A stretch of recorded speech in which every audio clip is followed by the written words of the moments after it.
আসসালামু আলাইকুম, সবাই কেমন আছেন? আশা করি সবাই ভালো আছেন। তো আজকের এই ভিডিওতে আপনাদের মাঝে অসাধারণ একটি এয়ারড্রপ শেয়ার করব, যেটি সেম টিডব্লিউটির মতো একটি প্রজেক্ট। আশা করি কেউ মিস করবেন না। ভিডিও ডেসক্রিপশন বক্সে টুডে অফার বা আজকের অফার এমন একটা লিঙ্ক দিয়ে থাকবে। তো সেই লিঙ্কে ক্লিক করলে সরাসরি এমন একটা পোস্ট আমাদের টেলিগ্রামে দেখতে পারবেন। তো প্রথমে আমরা এখন করব এখানে। তো এই লিঙ্কে ক্লিক করার পরে আপনাদের সামনে এমন ইন্টারফেস চলে আসবে। তো এখানে দেখতে পারবেন সাইন আপের যে রেওয়ার্ড আছে, রেওয়ার্ডটা কিন্তু উপরে শো করবে। তো এখন দেখিয়ে দেবো কীভাবে কাজ করবেন এখানে। তো প্রথমে আপনাদের চাইবে একটা নাম। তো আপনার আইডি কার্ড অনুসারে ফুল নামটি দিবেন, তারপরে একটা মেইল দিবেন অ্যান্ড পাসওয়ার্ড দিবেন, দিয়ে এই টিকমার্কটা দিয়ে ক্রিয়েটে ক্লিক করতে হবে। তো তারপর আপনাদের যে অপশনটি আসবে, মেইলে একটা কোড আসবে, মানে আপনার মেইলটা ভেরিফাই করতে বলবে। তো এরকম একটা মেইল আসবে, যে কোনো ফোল্ডারে দেখতে ইনবক্সে, অল ইনবক্সে দেখতে পারবেন বা স্প্যামে দেখবেন। তো অ্যাক্টিভ নাও ক্লিক করলে কিন্তু আপনাদের কাজটা শেষ। তো তারপরে একটা অ্যাপ্লিকেশন ডাউনলোড করতে বলবে তাদের, তো আপনারা ডাউনলোড করে নেবেন। তো আমি বেশি সময় বাড়াচ্ছি না। তো ডাউনলোড করার পর লগ ইন করবেন। লগ ইন করার পর আপনাদের কেওয়াইসি করতে বলবে। এখানে কেওয়াইসি অবশ্যই করতে হবে, তো ভয় পাবেন না। এখানে দেখাতে পারে পাসপোর্ট, তো পাসপোর্টের হিসাব আলাদা। তো এখানে যে কান্ট্রি, এখানে আদার্স কান্ট্রি দিয়ে দেবেন। এখন ভিয়েতনাম সিলেক্ট থাকবে।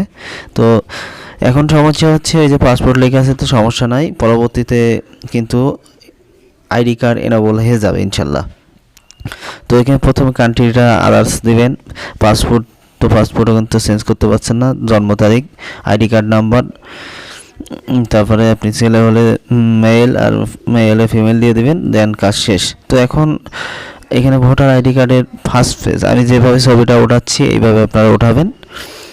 তো এইভাবে একটা ছবি নেবেন। ছবি নেওয়ার পর আপনাদের এখান থেকে নেক্সট বাটনে ক্লিক করে দেবেন। আর যদি ভালো না হয় টেক এ নিউ প্রসেস এটা করতে পারেন। তো আমি একটা আনুমানিক আনইজিভাবে একটা করছি আপনাদের দেখানোর জন্য। তো একটা সেলফি নেবেন, এইভাবে একটা সেলফি নিয়ে নেবেন। আমি কিন্তু ভালো করে নিচ্ছি না, আপনারা একটু ভালো করে নিন। আমি শুধুমাত্র ভিডিও বানানোর জন্য কিন্তু এইগুলো এইভাবে করতেছি। তারপরে এখান থেকে এই যে করবেন, ভেরিফাই নাও ক্লিক করে দিবেন। তো আপনাদের সামনে এমন ইন্টারফেস চলে আসবে। তো এটা ভেরিফাই হয়ে যাবে ইনশাল্লাহ 3 ওয়ার্কিং ডের ভিতরে। আর এই আইডি কার্ডটা এনেবল না থাকার কারণে অনেকে ভয় পাবেন, তো ভয় পাওয়ার কোনো কারণ নাই। যখন দেখবে যে তাদের পাসপোর্টের যে সদস্য, মানে এরকম সদস্য কিন্তু খুব কম আছে। আমি মনে করি যারা কাজ করে, এয়ারড্রপে কাজ করেন, তাদের কিন্তু পাসপোর্ট কারণ নাই। আর আমাদের টেলিগ্রামে যদি একেবারেই নতুন দর্শক হয়ে থাকেন, অবশ্যই সাবস্ক্রাইব করে পিন পোস্টটা ফলো করবেন। আর ইউটিউবে নতুন হলে ভাই অবশ্যই সাবস্ক্রাইব করে বেল বাটনটা ইনেবল করে রাখবেন, তাহলে আমাদের প্রত্যেকটা ভিডিওর আপডেট আপনার সামনে পৌঁছে যাবে।